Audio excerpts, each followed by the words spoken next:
Dimanche 10 avril 2022, Église universelle catholique célébra qui messe des rameaux topé à Mandalala, na province ya Congo central, territoire ya Mbanzangungu na paroisse Christ Roi, et salemaki lolenge ya bipai nyonso.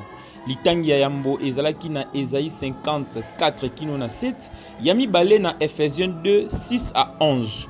Évangile etangamaki na Luc 22, de 14 à 23, p. 56. Naomeli na ye abbé Jean-Marie Ndeko, Kiré ya paroisse Christ Roi, aebisaki bandimi balanda ezaleli ya Kristo ndenge amikitisaki ye komwana na Nzambe. Nia que c'est Jésus de Nazareth, ya mpetu danga futuketo. Ngeti futukila Ozana signifie unsalisa, utusalisa.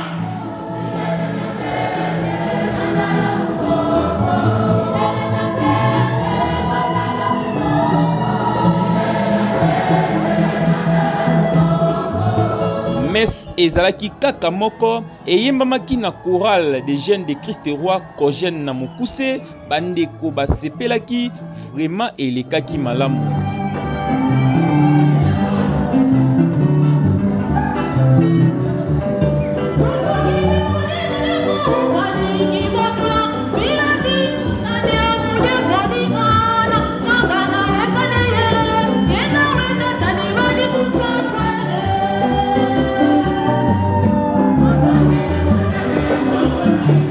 Na suka ya misa lokola esengo elekaki makasi, Fondation Kaliki ya Kwama kia Kiziki na coordonnateur provincial Alain Lutete babongisaki réception pona ba choriste nyonso bayembaki na espace c'est prévu na Mbanzangungu. Et salaki esengo mingi epa ya président ya Kogène Ziko Mabeti asepelaki lolenge Fondation Kaliki ya Kwama kia Kiziki basalaki nanu bamona yango te uta babanda chorale. La fondation est belle, mais Kaliki ya Kwama est vraiment fondation moko et marqué différence vis-à-vis na chorale na biso. Surtout qui accompagnait Bisso avant la messe, pendant la messe et après la messe, on se retrouvait dans beau cadre et c'est prévu. Vraiment, grand merci par le fondateur Kaliki ya Kwama. Coordonnateur provincial Alain Lutete aebisi ba choriste pe ba église misusu ba betali bakute po ete fondation ezali pona bato nyonso.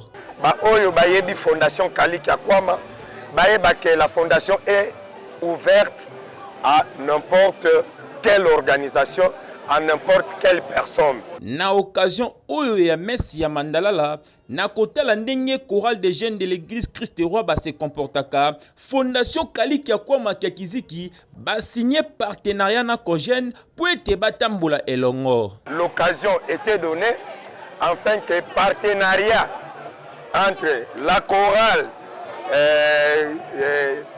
Kogène ya Christ Roi na Fondation Kaliki ya Kwama partenariat wana eza scellé lelo tokengi ti tokozala parce que déjà yeba kenga moko na mwana ya ndako. Direction provinciale ya Fondation Kaliki ya Kwama baza kobeta sete na bato nyonso basadere po ete batambola elongo.